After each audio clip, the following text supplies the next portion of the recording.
ನಮಸ್ಕಾರ ವೀಕ್ಷಕರೇ, ABK hobby ಐಡಿಯಾಸ್ಗೆ ಸ್ವಾಗತ. ಈ ಬಾರಿ ನಾವು ಸುಮಾರು ದಿನಗಳ ನಂತರ ಒಂದು ಹೊಸ ಪ್ರವಾಸ ಕಥನವನ್ನು ನಿಮ್ಮ ಎದುರುಗಡೆ ಇಡ್ತಾ ಇದ್ದೀನಿ. ಹೋದ ಸಲ ನಾನು ರಾಜಸ್ಥಾನದ ಪ್ರವಾಸದ ಸಂಪೂರ್ಣ ವಿವರವನ್ನು ಕೊಟ್ಟಿದ್ದೆ. ನೀವು ನೋಡಿಲ್ಲ ಅಂದರೆ ಅದನ್ನು ನೋಡಿ.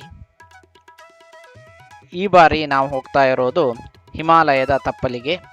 ಅದನ್ನು ದೇವಭೂಮಿ ಅಂತಲೂ ಕರೀತಾರೆ. ಈ ಪ್ರವಾಸ ಒಂದು ತೀರ್ಥಕ್ಷೇತ್ರಗಳ ಪ್ರವಾಸ ಆಗಿರುತ್ತೆ. ಯಾವ ಪ್ಲೇಸು ಎಲ್ಲಿ ಅಂತ ನೀವು ಆಲ್ರೆಡಿ ಗೆಸ್ ಮಾಡಿರ್ಬೋದು. ದೇವಭೂಮಿ, ಹಿಮಾಲಯ ಹೀಗಂತ ಹೇಳಿದ ಕೂಡಲೇ ನಮ್ಮ ಮನಸ್ಸಿಗೆ ಬರೋದು ಭಾರತದ ಚಾರ್ಧಾಮ್. ಇದನ್ನು ಛೋಟಾ ಚಾರ್ಧಾಮ್ ಅಂತಲೂ ಕರೀತಾರೆ.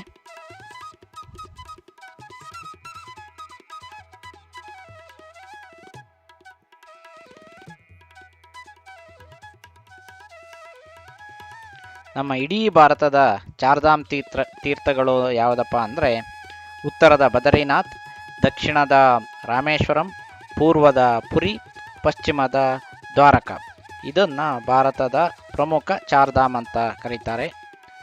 ಲೈಫಲ್ಲಿ ಒಮ್ಮೆ ಆದರೂ ಈ ಕ್ಷೇತ್ರಗಳಿಗೆ ಭೇಟಿ ಕೊಡಬೇಕು ಹೇಳೋದು ರೂಢಿ. ಆದರೆ ಉತ್ತರಾಖಂಡಲ್ಲಿ ಇರುವ ಚಾರ್ಧಾಮನ್ನು ಛೋಟಾ ಚಾರ್ಧಾಮ್ ಅಂತ ಕರೀತಾರೆ. ಅದು ಈ ಮೇನ್ ಚಾರ್ಧಾಮ್ ಇದೆಯಲ್ಲ ಅದ್ರಿಗಿಂತನೂ ಬಹಳ ಪ್ರಸಿದ್ಧಿಯಾಗಿದೆ. ಕಾರಣ ನಾವು ಈ 4 ಕ್ಷೇತ್ರಗಳು ಇರೋದು ಹಿಮಾಲಯದ ತುತ್ತ ತುದಿಯಲ್ಲಿ. ಹಿಮಾಲಯ ಅಂದ ತಕ್ಷಣ ನಮಗೆ ನೆನಪಾಗೋದು ದೊಡ್ಡ ದೊಡ್ಡ ಪರ್ವತಗಳು, ಹಿಮಾಚ್ಛಾದಿತ ಶಿಖರಗಳು, ಅದರ ಮಧ್ಯೆ ಹರಿಯೋ ನದಿಗಳು, ಅಂಕುಡೊಂಕಾದ ರಸ್ತೆ. ಈ ಎಲ್ಲ ಕಾರಣಗಳಿಂದಾಗಿ ಭಾರತದ ಮುಖ್ಯ ಚಾರ್ಧಾಮ್ಗಿಂತ ನಮಗೆ ಈ ಛೋಟಾ ಚಾರ್ಧಾಮೆ ಬಹಳ ಇಷ್ಟ ಆಗತ್ತೆ. जहाँ पवन बहे संकल्प लिए, जहाँ पर्वत गर्व सिखाते हैं। जहाँ पवन बहे संकल्प लिए, जहाँ पर्वत गर्व सिखाते हैं। जहाँ ऊंचे नीचे सब रस्ते भक्ति के सुर में गाते हैं।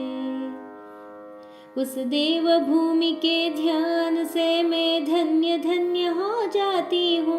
उस देव भूमि के ध्यान से मैं धन्य धन्य हो जाती हूँ। हे भाग्य मेरा, सौभाग्य मेरा, मैं तुमको शीश नवाती हूँ। मैं तुमको शीश नवाती हूँ और धन्य धन्य हो जाती हूँ। मैं तुमको शीश नवाती हूँ और धन्य धन्य हो जाती हूँ। तुम मांचल हो भारत का, जीवन की चूप में चाहो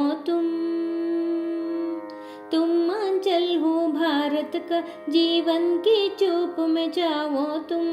बस चूने से तर जाए सबसे पवित्र वो पाओ तुम। बस लिए समर्पण तन मन से मैं देव भूमि में आती हूँ। ये भाग्य मेरा, सौभाग्य मेरा, मैं तुमको शीश नवाती हूँ। मैं तुमको शीश नवाती हूँ और धन्य धन्य हो जाती हूँ। मैं तुमको शीश नवाती हूँ और धन्य धन्य हो जाती हूँ। मैं तुमको शीश नवाती हूँ और धन्य धन्य हो जाती हूँ, हो जाती हूँ, हो जाती हूँ।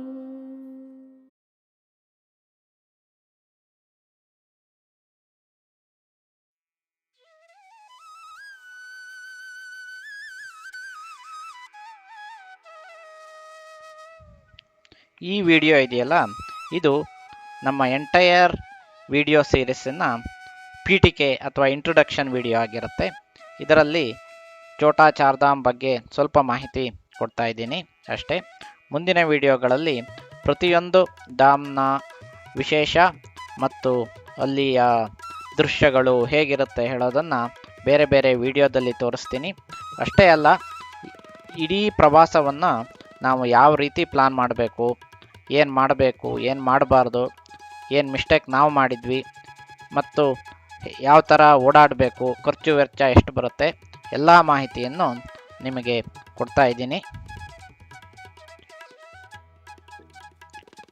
ಛೋಟಾ ಚಾರ್ಧಾಮ್ ಯಾತ್ರೆ ಶುರುವಾಗೋದು ಹರಿದ್ವಾರ್ ಅಥವಾ ಋಷಿಕೇಶಲ್ಲಿ. ಇಲ್ಲಿ ಗಂಗಾ ಸ್ನಾನ ಮಾಡಿ ನಾವು ಕ್ರಮವಾಗಿ ಯಮುನೋತ್ರಿ ಮತ್ತು ಗಂಗೋತ್ರಿಯನ್ನು ವಿಸಿಟ್ ಮಾಡಬೇಕು. ಇಲ್ಲಿ ನೀರನ್ನು ಸಂಗ್ರಹ ಮಾಡಿಕೊಂಡು ಕೇದಾರನಾಥಕ್ಕೆ ಹೋಗಬೇಕು. ಕೇದಾರನಾಥದಲ್ಲಿ ಈ ನೀರನ್ನು ಶಿವನಿಗೆ ಅಭಿಷೇಕ ಮಾಡಿ ಕೊನೆಯದಾಗಿ ವಿಷ್ಣುವಿನ ಪರಮಕ್ಷೇತ್ರ ಬದರಿಯಲ್ಲಿ ವಿಷ್ಣುವನ್ನು ದರ್ಶನ ಮಾಡಿ ನಮ್ಮ ಯಾತ್ರೆ ಕೊನೆಗೊಳ್ಳಬೇಕು.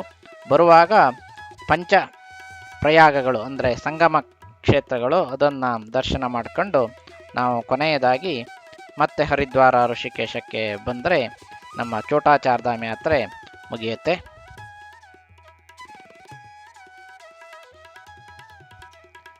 ಈ ಯಾತ್ರೆ ಬರೀ ಕೇವಲ ದೇವರ ಸ್ಥಳಗಳನ್ನು ನೋಡೋ ಯಾತ್ರೆ ಆಗಿರಲ್ಲ. ಮುಖ್ಯವಾಗಿ ನಾವು ಹಿಮಾಲಯವನ್ನು ನೋಡ್ತಾ ಹೋಗ್ತೇವೆ. ಇಲ್ಲಿನ ನದಿ, ಇಲ್ಲಿನ ಪರ್ವತಗಳು, ಹಿಮಾಚ್ಛಾದಿತ ಪ್ರದೇಶಗಳು, ಕೆಲವೊಂದು ಕಡೆ ಇರೋ ದಟ್ಟವಾದ ಕಾಡು ಎಲ್ಲವನ್ನೂ ಈ ವಿಡಿಯೋ ಸೀರೀಸಲ್ಲಿ ತೋರಿಸ್ತೀನಿ. ದಯಮಾಡಿ ಈ ವಿಡಿಯೋವನ್ನು ಲೈಕ್ ಮಾಡಿ, ಶೇರ್ ಮಾಡಿ. ಮುಂದಿನ ವಿಡಿಯೋಗೆ ನಿರೀಕ್ಷೆ ಮಾಡ್ತಾಯಿರಿ.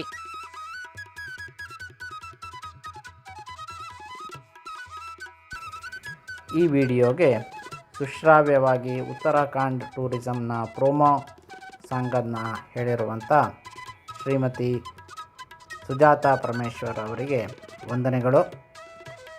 ಈ ವಿಡಿಯೋವನ್ನು ಇಲ್ಲಿಗೆ ಮುಗಿಸ್ತಾ ಇದ್ದೇವೆ. Thank you.